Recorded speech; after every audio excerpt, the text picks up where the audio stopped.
Hi സുഹൃത്തുക്കളെ, നമസ്കാരം. എല്ലാവർക്കും പുതിയ ഒരു വീഡിയോയിലേക്ക് സ്വാഗതം. ഇന്നത്തെ വീഡിയോ അൽഫഹമാണ്. റെസ്റ്റോറൻറ്റിൽ തയ്യാറാക്കിയെടുത്തിട്ടുള്ള ഈ അൽഫഹം എങ്ങനെയാണെന്ന് നമുക്ക് നോക്കാം. അപ്പോൾ ഇതിലേക്കുള്ള ചേരുവകൾ എന്തെന്ന് നോക്കാം. ഞാൻ ഇതിലെടുത്തിട്ടുള്ളത് 1 കിലോ തക്കാളി, അതേപോലെ ഒരു 15 പീസ് വലിയ മുളക്, 200 ഗ്രാം പച്ചമുളക് ചെറുത്, അതേപോലെ 250 ഗ്രാം ഇഞ്ചി, 250 ഗ്രാം വെളുത്തുള്ളി, ഒരു 15 പീസ് ചെറുനാരങ്ങ. ഇത്രയുമാണ് ഇത് കട്ട് ചെയ്ത് വെച്ചിട്ടുള്ളത്. ഇനി ഇതിലേക്ക് വേണ്ടത് ഒരു 10 പീസ് ഓറഞ്ചാണ്. ഓറഞ്ച് സാധാരണ ഇതേപോലെ അതിൻ്റെ പുറമേയുള്ള തൊലിയൊന്ന് ചെത്തിയതിന് ശേഷം നമുക്ക് ചെറിയ പീസാക്കി കട്ട് ചെയ്യണം. അതുകൂടി ഇതിലേക്ക് ചേർത്തിട്ട് നമുക്ക് മിക്സിയിൽ അരച്ചെടുക്കണം. അരച്ചെടുക്കുമ്പോൾ ഇതിൽ മസാലപ്പൊടികളൊക്കെ ചേർക്കേണ്ടതുണ്ട്. അപ്പോൾ ഇതിൻ്റെ മസാലപ്പൊടികൾ എന്തെല്ലാമെന്ന് നമുക്ക് നോക്കാം. ഇതിൽ ഞാൻ ചേർത്തിട്ടുള്ള മസാല മുളക് പൊടി, അതേപോലെ chicken masala, Madras curry powder, garam masala, വിനാഗിരി, ഓയിൽ. അപ്പോൾ ഇത്രയുമാണ് ഇതിൽ ചേർത്തിട്ടുള്ളത്. ഇനി ഇതെല്ലാം അരച്ചെടുത്തതിന് ശേഷം നമുക്കിതിലേക്ക് കുറച്ച് ജീരകപ്പൊടി കൂടി ചേർത്ത് കൊടുക്കണം. ജീരകം ഫ്രഷായി തന്നെ വറുത്ത പൊടിച്ച് ഇതിലേക്ക് ചേർത്ത് കൊടുത്തിട്ടുണ്ട്. അപ്പോൾ സുഹൃത്തുക്കളെ, ഇതാണ് അൽഫഹത്തിന് തയ്യാറാക്കിയിട്ടുള്ള മസാല. അപ്പോൾ ഇതിൻ്റെ അളവ്, കൃത്യമായിട്ടുള്ള അളവുകളൊക്കെ ഞാൻ ഇതിൻ്റെ ഡിസ്ക്രിപ്ഷൻ ബോക്സിൽ കൊടുക്കുന്നുണ്ട്. നമുക്ക് ചെറിയ അളവിലും അതേപോലെ തന്നെ വലിയ അളവിലും എങ്ങനെയാണ് തയ്യാറാക്കിയെടുക്കേണ്ടത് എന്നതിനെക്കുറിച്ചിട്ടുള്ള അതിൻ്റെ വിവരണം ഞാൻ ഇതിൻ്റെ ഡിസ്ക്രിപ്ഷൻ ബോക്സിൽ ചേർക്കുന്നുണ്ട്. അപ്പോൾ ഇനി ഈ ചിക്കന് കട്ട് ചെയ്തെടുക്കണം. ചിക്കൻ കട്ട് ചെയ്തെടുക്കാൻ ശ്രദ്ധിക്കേണ്ടതുണ്ട്. ഇതേപോലെ സെൻറ്റർ കട്ട് ചെയ്തതിന് ശേഷം അതിലാവശ്യമില്ലാത്തതൊക്കെ നമുക്ക് ഒഴിവാക്കാം. അതിൻ്റെ നെയ്യും ബാക്കിയുള്ള ഭാഗങ്ങളൊക്കെ ഒഴിവാക്കിയതിന് ശേഷം ചിക്കൻ ഒരു ഫുൾ ചിക്കൻ തന്നെ, അതിൻ്റെ സെൻറ്റർ കട്ട് ചെയ്ത് മാറ്റേണ്ട ആവശ്യമൊന്നുമില്ല. ഇതേപോലെ തന്നെ ഫുള്ളായിട്ട് തന്നെ കട്ട് ചെയ്ത് ചിക്കനൊന്ന് പരത്തിയെടുക്കുക. അങ്ങനെയാണ് അൽഫഹത്തിന് ചിക്കൻ കട്ട് ചെയ്യേണ്ടത്. അപ്പോൾ റെസ്റ്റോറൻറ്റിലൊക്കെ എങ്ങനെയാണ് അൽഫഹം തയ്യാറാക്കിയെടുക്കുന്നത് അറിയേണ്ടവർക്ക് ഇത് വളരെ ഉപകാരപ്പെട്ടൊരു വീഡിയോ ആണ്. ഇതേപോലെ സെൻറ്ററിൽ അതിൻ്റെ കാലിൻ്റെ ഭാഗത്ത് നിന്ന് എല്ല് പുറത്തെടുത്തേക്ക് മാറ്റി വെക്കണം. അതിനുശേഷം ഈ കൈയുടെ ഭാഗം ഇറച്ചി മാറ്റിയിട്ട് വരവിട്ട് കൊടുക്കണം. അപ്പോൾ ഇങ്ങനെയാണ് അൽഫഹത്തിൻ്റെ ചിക്കന് കട്ട് ചെയ്ത് മാറ്റി വെക്കേണ്ടത്.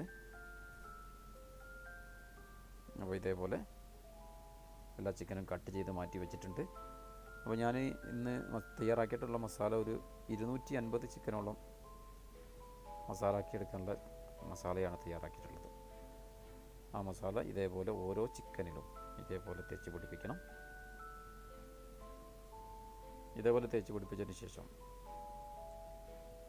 നന്നായിട്ട് ഇത് റെസ്റ്റ് ചെയ്യണം. ഒരു 12 മണിക്കൂറെങ്കിലും ഇത് റെസ്റ്റ് ചെയ്തതിന് ശേഷമേ ഇത് ചുട്ടെടുക്കാവൂ. ഇത് എത്രത്തോളം മസാല പിടിക്കുന്ന അത്രത്തോളം ഇതിന് ടേസ്റ്റ് കിട്ടും. ഇത് അൽഫഹത്തിൻ്റെ ഒരു മസാലയാണ്. ഇനി വേറൊരു ഗ്രീൻ മസാല വേറെ തയ്യാറാക്കിയെടുക്കാനുണ്ട്. മല്ലിയില, അതേപോലെ പുതിന എല്ലാം ചേർത്തിട്ടുള്ള ഒരു മസാല ഉണ്ട്, ഇന്ത്യൻ സ്റ്റൈലിൽ. ഇതൊരു അറബി സ്റ്റൈലുള്ള ഒരു മസാലയാണ്. അപ്പോൾ ഇത് എല്ലാവരും ട്രൈ ചെയ്യണം. അപ്പോൾ നമ്മുടെ ചിക്കൻ നമ്മൾ മസാല റെസ്റ്റ് ചെയ്യാൻ വെച്ചിട്ടുണ്ട്.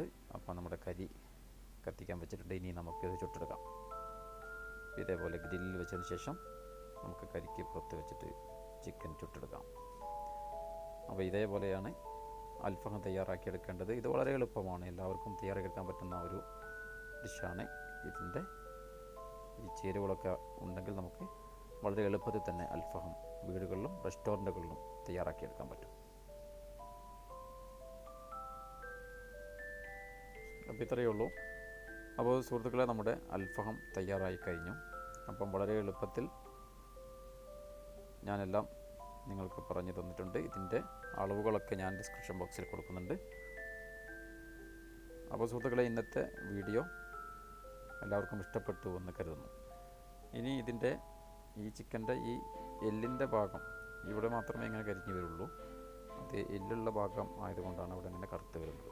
ഇറച്ചിയുള്ള ഭാഗത്തൊന്നും അതേപോലെ കരിഞ്ഞു വരില്ല.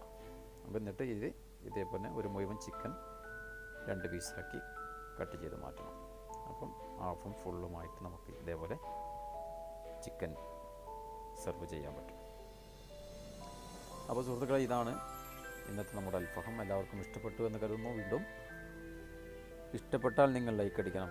അതേപോലെ ഇതുവരെ എൻ്റെ യൂട്യൂബ് ചാനൽ സബ്സ്ക്രൈബ് ചെയ്യാത്ത എല്ലാ ആളുകളും മറക്കാതെ സബ്സ്ക്രൈബ് ചെയ്യണം. അതുപോലെ അതിൻ്റെ അടുത്തുള്ള ബെല്ലൈക്കൺ കൂടി എനാബിൾ ചെയ്താൽ ഞങ്ങൾ വിടുന്ന പുതിയ പുതിയ വീഡിയോകൾ നിങ്ങൾക്ക് നോട്ടിഫിക്കേഷനായിട്ട് ലഭിക്കുന്നതാണ്. അപ്പം എല്ലാവരും ഇത് ട്രൈ ചെയ്യണം. വീണ്ടും പുതിയ ഒരു വീഡിയോ ആയിട്ട് നമുക്ക് കാണാം. അതുവരെ എല്ലാവർക്കും ഗുഡ് ബൈ. അസ്സലാമു അലൈക്കും.